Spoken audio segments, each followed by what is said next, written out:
I would now like to welcome our first guest speaker for the evening, Philip Coffey.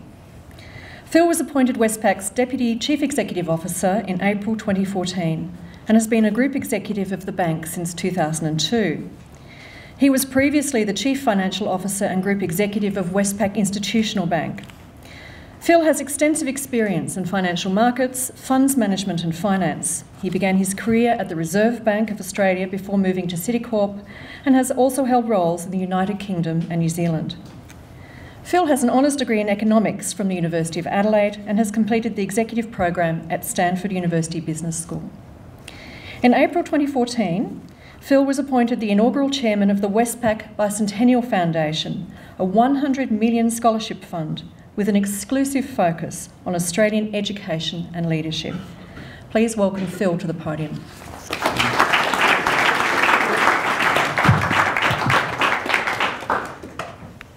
Thanks, Jenny. Good evening all, distinguished guests, ladies and gentlemen. Thanks for joining us this evening on apparently a balmy evening in Adelaide. Maybe we brought the sunshine from Sydney today. Look, we've been asked to talk on a couple of aspects. One, does philanthropy matter? And I think I can get through that pretty quickly. But secondly, how could we best develop it in Australia, but also in South Australia? Let me start by using a definition of philanthropy that I discovered when I was sort of searching for what to talk about tonight. And it's the one I like because of its breadth. And it basically says that philanthropy is the structured giving of money, time, information, goods and services, voice or influence to improve humanity and the community. And I guess it's that breadth that I think is great because it opens up for us quite a few fronts that we can talk about when talking about philanthropy.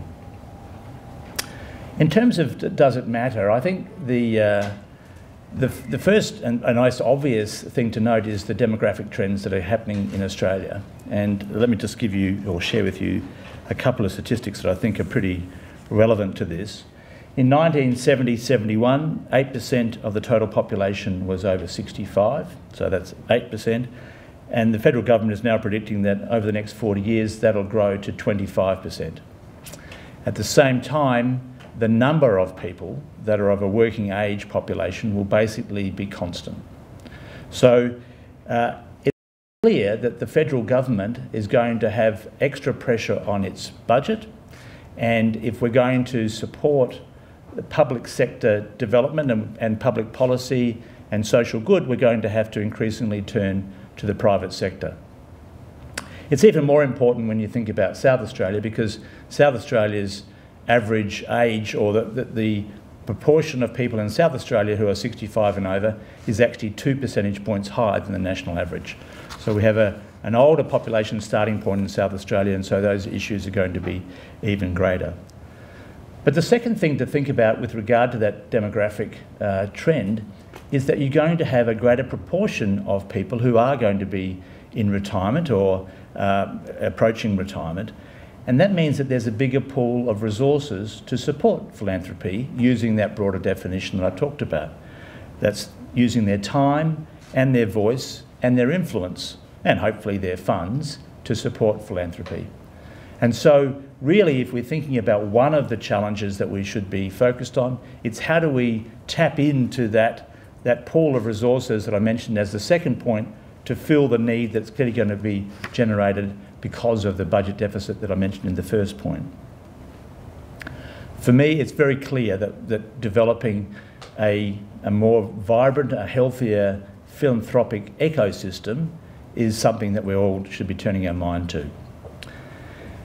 When thinking about that, I thought maybe what I could bring to tonight is a corporate mindset on how we might think about donors and how we might think about engaging donors in that philanthropic ecosystem. And that means thinking about donors in the same way that we as a banking organisation would think about how do we grow our customers and how do we grow the depth of our relationship with those customers. And the first thing that we would do that I think is also relevant for philanthropy is we would think about a very detailed segmentation of our customer base. So thinking about a very detailed segmentation of those people who might be potential donors in a philanthropic way. And that could be individuals, and even within those individuals, some will be connected with the beneficiary and some will be quite independent. They could be families. They could be small businesses who are quite local. They could be larger businesses that could be either national or international. They could be institutions that are for profit or institutions that are not for profit. So clearly there's a broad range that we could use to sub-segment potential donors. And the interests, the passions, the capabilities, the resources, the drivers, the behaviours of those segments will all differ significantly. And so I thought it might be useful to now say, well, okay, if that's the starting point, what are some of the things that you probably need to have in place to be able to successfully target those segments? And I think the first thing I'd say is it's really important, as it is when we're looking at a customer base, to say what is really important to that donor, whether it be what's important to the segment or even more critically, what's important to the key decision maker. Secondly, we need to think about designing flexibility so that we can tailor opportunities to suit the preferences that I mentioned that might exist across that different group of segments, because it's clear that one size doesn't fit all. The more that we can design opportunities to match the capabilities, the more that there is a natural fit. We also need to recognise that over time, those capabilities and interests could well change. And so it's not a case of set and forget, that what worked last year might work again this year, or what worked 5 years ago is going to work in 5 years' time. Quite importantly, I think we should be trying to design win-win situations. And by that I mean that both sides of the equation, the donors and the recipients, are both thinking about what's in it for the other side of the equation. Fourthly, let me say I think you need to be patient about this, because often it can take quite some time to think through a solution. When we're trying to win a large corporate customer, we can be marketing them for 3-4 years before they'll actually give us a shot. And I think when you're trying to think about donations and enticing donors, I think that's somewhat similar. There'll be something, there'll be a trigger, but it won't necessarily happen automatically or quickly. Planning and communication is really important, because what you're trying to do is give confidence to the donor that what is going to take place with their time and effort and whatever is actually being used in a very worthwhile and valuable way. So the clarity of the opportunity has to be established. Sixthly, I think we need to make it easy. It's very few people that are involved in philanthropy that actually are very excited by all the administration to solve the Australian Tax Office needs. There probably are a few, but not many of us are excited by that, and I think making it easy is a critical element. And lastly, building a genuine relationship between the donor and the recipient is really critically important. The more that the donor owns the experience, the more that they will be in it in their full capacity. My personal experience is threefold. It's as chairman of the Bicentennial Foundation for Westpac. It's my family's private ancillary fund, and it's my personal and background interests. You won't be surprised to know that I think the reason I'm here is because of the chair of the Westpac Bicentennial Foundation. That's not surprising. It is the largest philanthropic foundation that exists in Australia today. It's something we'd love to see someone beat us at. It'd be great to see someone come out and say, actually, we've put away $200 million for a foundation. In the meantime, we wear our opportunities with pride. When you think back on those sort of key success factors, I think you can see them reflected in the way that we've designed the Westpac Bicentennial Foundation. The first thing was to say, look, what's the purpose of that foundation that would absolutely align with the goals of the organisation, of the bank, of Westpac, and that would align and get the support of the key decision makers who were the board. And the Westpac Bank has a very clear vision, and an important component of it is that we're here to help our customers, communities and people prosper and grow. And so if we could line up the goals of the foundation to be clearly supportive of that vision, then we were a long way along the way towards getting the support that we needed to establish that foundation. And so, as Jennie mentioned, actually having a foundation that's set up to provide scholarships to people who are going to be the future leaders of Australia and help the country prosper is clearly aligned with what the bank is also trying to achieve. We've also tried to encourage a win-win outcome by working very closely with the 20 universities that we're involved with. And I must say, it's been incredibly encouraging the way that the universities have stepped up to want to help us in making this foundation a success. And the support's been in the form of standardisation of legal contracts and scholarship design. It's quite interesting, you go out to 10 universities and you say, we'd like to do this, and they say, here's our 10 contracts, and they're all different. And we go back and say, no, here's the one contract we'd all like everybody to sign. And lo and behold, people do it. You just have to encourage them. But the support from the universities has been great. Promotion of the scholarships, we've used some really innovative communication, and the unis themselves are working hard about how that they can promote those scholarships within their own entities. And then involvement in the selection process. With 100 scholarships a year, there's just no way that the half a dozen of us who are running the foundation can actually span that kind of activity. So we have to really leverage the universities, and they've been very keen to be front and centre on that. But we've also tried to become more involved than just the money and the granting of the scholarships. And so our Asia-based staff buddy up to the winners of the Asia scholarships. Our IT teams are looking forward to hosting workshops and brainstorming sessions with the winners of the IT scholarships. And actually all of our staff are encouraged to nominate and support people who are being put forward for the social change fellowships.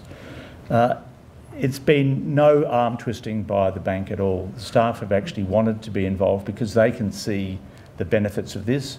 And we as an organisation, as a bank, actually think, how good is this? Because we have these massively engaged staff members so keen to help out, and great to see them fulfilling some of their goals as well. We've had to be patient. It's probably going to be close to 2 years before we finally grant our research fellowships, the final element of our scholarship program. But if you're setting something up that you want to last forever, then it doesn't hurt to take your time when you're setting it up. So the Westpac Bicentennial Foundation has been a great experience for everybody involved in it within the bank. I hope that by telling this story, other corporations hear it and think about the benefits that can come of it, from it in their own way. There are quite a few corporations around Australia who already have foundations set up. For those who don't, I would really encourage them to do so. And for those who only see it as a financial contribution, I'd really say that you're missing out on some of the best elements that can come with it by encouraging the involvement of your staff in what you're doing. There are quite a lot of other people in this room, and certainly my fellow panellists, who can speak more fully and better than I can around other forms of personal and family philanthropy. Let me just make two very quick comments. With regard to the family PAF, Private Ancillary Fund, it's a new venture for us. I've got 3 kids that are in their early 20s, that I'm keen to have them involved in that work. They're keen to be involved, but actually it's quite interesting to watch them actually asking themselves questions for the first time around, what do I really feel passionate about that I would want to spend time and effort on? It's interesting. You see your kids, and some actually know exactly what they want to do, and some go, oh, I'm not too sure. But anyway, it's been great, but it will take us, I think, some time before we get the full benefits as a family from that. And then lastly, I'd say that the individual elements are hard when you're a full-time executive. It's hard to find time to do stuff, so you end up sort of defaulting to financial contributions. But, you know, as I found out in November last year, it doesn't take a lot of energy to grow a moustache.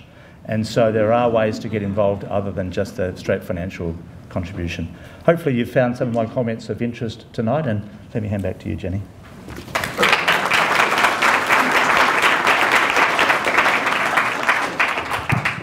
Thank you, Phil. We'll move straight to our next speaker, who is Patricia Bishop.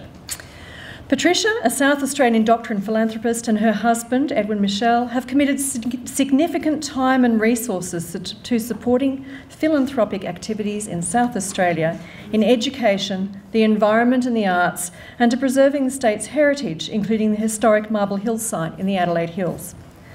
Patricia graduated in medicine from the University of Adelaide in 1976. She undertook postgraduate training in hospitals in Adelaide and Canada and has worked extensively in general practice. So please now join me in welcoming Patricia to the podium.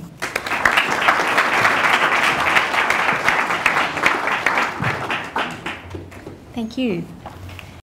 Distinguished guests, ladies and gentlemen, does philanthropy matter in South Australia? Of course. Those who know the history of the settlement of South Australia will know that our state was founded on philanthropy. In the 1830s, the radical nonconformists held the balance of power in the British Parliament. These were the idealists who started the Reform Society, abolished slavery, and passed the South Australian Colonisation Act. South Australia would be the model society, which would be convict-free with no religious or political discrimination, where there would be work for all, with opportunities for wealth through hard work and honesty. Many major benefactors to the state date from those early idealists who were our first great philanthropists: Captain Allen, Baroness Burdett Coutts, Benjamin da Costa, Robert Goodyer, William Wyatt, Morford and Mortlock. Some never came here, some left their names on the streets of the city. Later we had the mining wealth and the great pastoral families, the Madisons and Bar Smiths, the Haywoods, Hawkers, Kidmans, McBrides, Mortlock and Waite. It was a who's who of Adelaide. There was a great culture of giving. You gave your money or your time or both to help others less fortunate. And I believe this culture lasted for about 140 years, about 5 or 6 generations. As good citizens, we learned we should all give back to the community if we could. This was the culture that I grew up in. But I heard on ABC radio this morning that people are now giving less and less than ever before. And the catch cry is, what's in it for me? I remember when I first heard that phrase, and I'll tell you more about that later. I grew up on a property in the Adelaide Hills in Tom Playford territory. Our family was forever fundraising and serving the community. There were no government handouts. Even after the 1955 Black Sunday bushfire, which devastated the area, people just tightened their belts and worked harder. I organised my first fundraiser in grade 7 at Basket Range Primary School. My sister Julie and I put on a play to raise money for the Red Cross. We called it Cold, Tired and Hungry and charged our friends threepence each and raised the vast sum of 5 shillings. So I was born in the 50s, went to school in the 60s and went to university in the 70s. I went through secondary school and university on scholarships. These were the days initially before university was free. If you failed, you lost your scholarship. If you failed twice, you were out under clause 4C. Many of you here might remember those days. I felt privileged to have had the chance to go to university and was then quite conscientious. But Whitlam came to power in 1972, and in 1974, in my 4th year of medical school, university fees were abolished. We in the medical school were worse off. The scholarship system was cancelled, so we lost our living allowance and had to work to pay for our union fees. But something else changed too. It was not the age of Aquarius, but the age of entitlement. Government money flowed freely, and we had nothing to lose. We learned how to put in submissions to get government grants. I became an activist and an organiser, not only on the social committee for skullduggery in the Med Ball, but also the secretary of the Med Student Society and editor of the monthly magazine Stimulus. In May 1974, we put on the best and biggest medical students' convention that there had ever been, with guest speakers flown in from all over Australia and a grand drug company-sponsored ball at the newly renovated Lion Hotel. The catch cry of the committee became, "What's in it for me?" It was a phrase from a 1972 comedy movie called The Hot Rock, in which Robert Redford played a petty thief. But it became the new philosophy. We learnt that there was no such thing as a free lunch, so when trying to get a donation or a barter deal, we would put ourselves in the shoes of the donor and ask, what do they want in return? So it wasn't really just what's in it for me, it was what's in it for them. It wasn't all events and parties. We were serious about changing the medical school curriculum. I was one of 2 students on ANZAME, the Australian and New Zealand Association for Medical Education. We were pushing for more focus on prevention, primary care and problem solving. We learned how to network and run meetings and how to get attention for our cause. I wrote articles for newspapers and debated the dean of the medical school on ABC TV. In 1975, just after Whitlam was dismissed, I was awarded the A.H. Robbins Prize for, it was called, the person most likely to make a difference in the community. But as it turned out, it was not to be, at least not in medicine. In 1976, in my final year of medical school, I nominated to be president of the AMSS, Medical Student Society. To my dismay, the class voted for someone else, saying I had had my turn. Feeling jaded and unappreciated, I just left town, literally. I did electives in every other place I could think of, New Zealand, New Guinea, Whyalla, Willunga, Mount Gambier, and eventually, after my final exams, I escaped to Canada. I learned later that I'd actually won the College of GP's essay prize, but I had never bothered to come back and collect it. In Canada, I forgot about fundraising and event organising and just fell in love with the idea of being a country GP. That was going to be my new vocation. I came back home for a visit, looked at Adelaide with fresh eyes, and quite frankly wondered why I'd ever left. Canada was lovely, but Adelaide was home. So I've discovered that 2/3 of my medical year had married each other. So I married someone else. My husband Ed came from a family who'd made a lot of money in the post-war era. Back then, in 1982, it was called new money, even though it did come from the sheep's back. After they were written up in the BRW Rich List, which was first published in 1984, they became establishment. My in-laws loved collecting Australiana. They donated some early South Australian silver to the art gallery, and GH, my father-in-law, got a great tax deduction. The art gallery director, Daniel Thomas, made a great fuss of them. I think they enjoyed the secret celebrity status, and so they became regular donors and patrons of the arts. Later, through Ron Radford, GH also became a very generous anonymous donor. But he didn't want anything named after himself, so he gave just less than the required $4 million you had to give to have a wing of the art gallery named in his honour.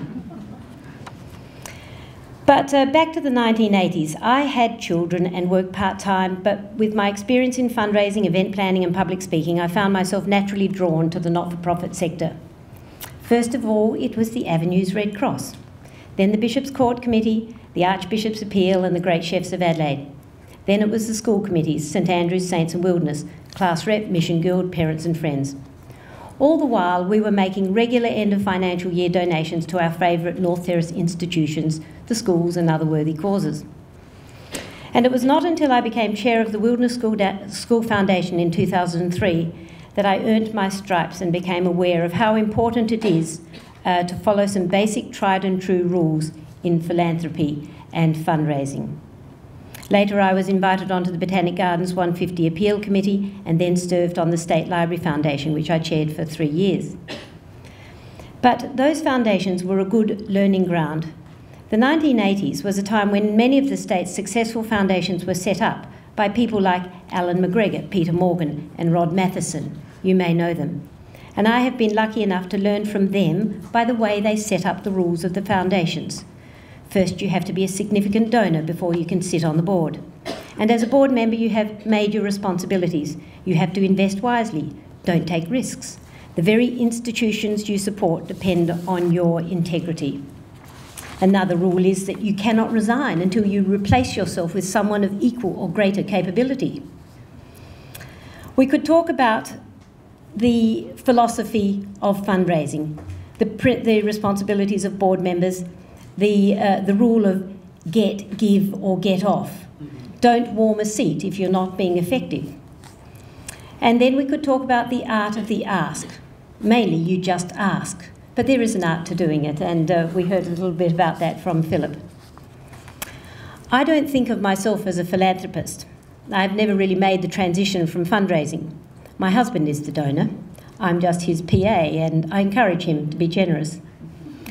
But times have changed, and we have to move with them. Now we have these PAFs and crowdfunding. There's annual giving and monthly giving, workplace giving. Fundraising is hard work. You have to prepare and understand why you need to raise money. You have to know your prospective donors, do your homework, find a common link. But most of all, you have to believe in the cause, because it is a labour of love. As a volunteer fundraiser, I guess the thing I have given most of all is my time. And in that regard, under your definition, I am a philanthropist. Thanks.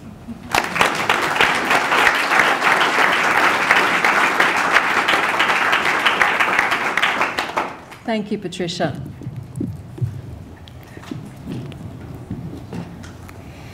It now gives me great pleasure to introduce our final guest speaker for the evening, Bob Cowan.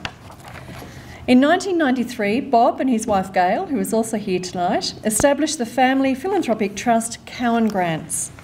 Since then, the trust has donated approximately $2.5 million, helping more than 1,000 students meet their university costs. More than half the students have been here at the University of Adelaide, and they've been rural and regional students.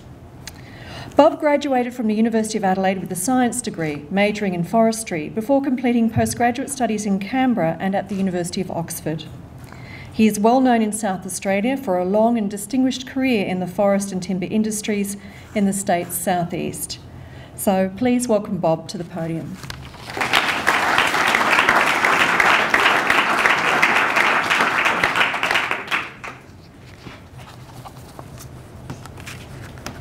Thank you, Chair, distinguished guests, ladies and gentlemen.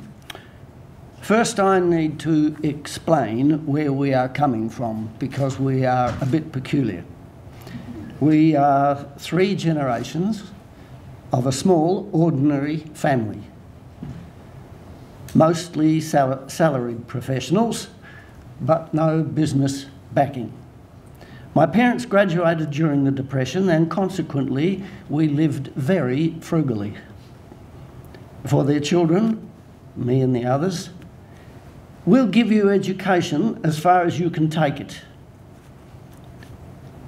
But don't expect big gifts or inheritance. Learn the satisfaction and the joy and the éclat of achieving success through your own efforts. My father was librarian of the Bar Smith Library for 31 years, might have been a year or two too long, and invested well in the stock market. Mother was Chief of Staff at PGC, now Seymour. After Father died, the family home Gardens was gifted to a charity, which my mother later much regretted. She and I started the Cowan Trust with funds from the investments. My objective now, of course, is to ensure that the value of that portfolio exceeds inflation, as well as giving grants. Many members of the family, starting with my parents, and including me and our children, have been fortunate to receive scholarships and grants. So a theme that goes through this talk a bit is that the seeds of philanthropy are sometimes sown by the beneficiaries of philanthropy. Especially true for smaller benefactors, and so for our family. So for 22 years we've enthusiastically given grants and scholarships to rural and regional kids through Adelaide University, UniSA, JCU in Queensland, and 2 colleges, St Mark's and Kathleen Lumley. Without question, the most rewarding job I've ever done. Mistakes? Been there, plenty of them. So does philanthropy matter? Well, that's already been answered. Yes, of course it matters. It's essential for Australia to be socially and financially successful. Other countries demonstrate a much bigger commitment to philanthropy. The United States sets the standard. I too, along with a number of you, am in awe of the extent of giving in America. It is so widespread and so expected from every level of the community. Let's take one particular example, and we've referred to it a little bit already: education. The responsibility for education in the United States, firstly the family, secondly the community, and then government. Compare that with Australia. The first responsibility, government is responsible for education, then parents and the community are sad last. Is that part of our problem? Then how do we develop philanthropy in South Australia? Cultural change. Only huge community-wide cultural change will see us anywhere near America. This will require a great deal of time and patience. In education, the blueprint for change was clearly spelled out 9 years ago by Professor Don Markwell, Warden of Trinity College, University of Melbourne, at a BHERT summit, broadening the culture of educational philanthropy in Australia. It is an elegant, comprehensive plan, which I would love to go through, but I can't do it here.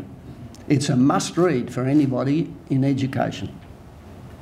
Having praised Professor Markwell's paper, my cynicism, born of mature age, says that his utopia will not be achieved in my lifetime.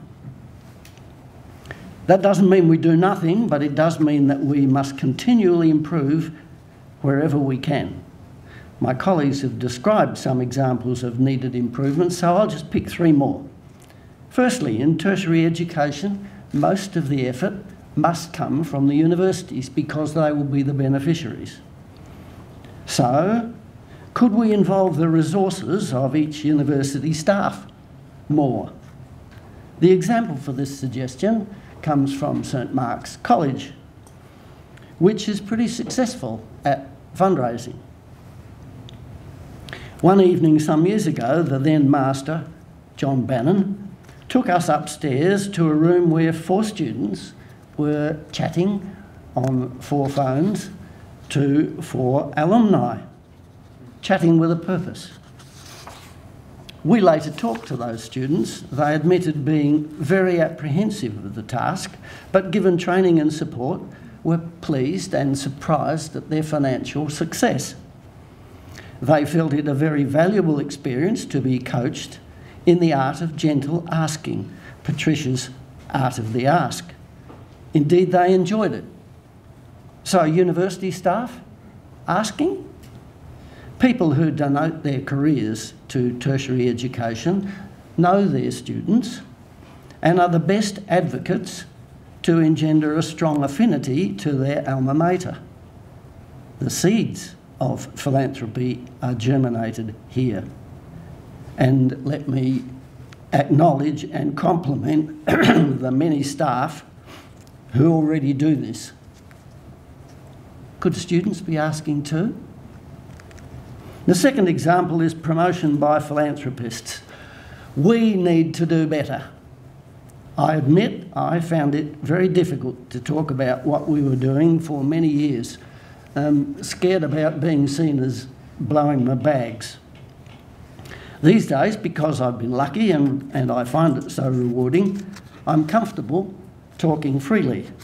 You may have noticed. Philanthropy Australia has done some very good promotion, particularly of the big boys. But it could always do more. Neil Balnoves sets the standard. He's had about 3 articles just in the last year or so. And the third example is government. Very quickly, what better value for federal government funds than matching $1 for each dollar of grants? So these are just 3 more ideas about improving at the edge, and we must all continue with that. So to a completely different topic, 10 do's for all those of you out there who are thinking of giving. Firstly, talk widely about donating, particularly with all your family. Our 3 kids are directors of ours now, and it brings the family together.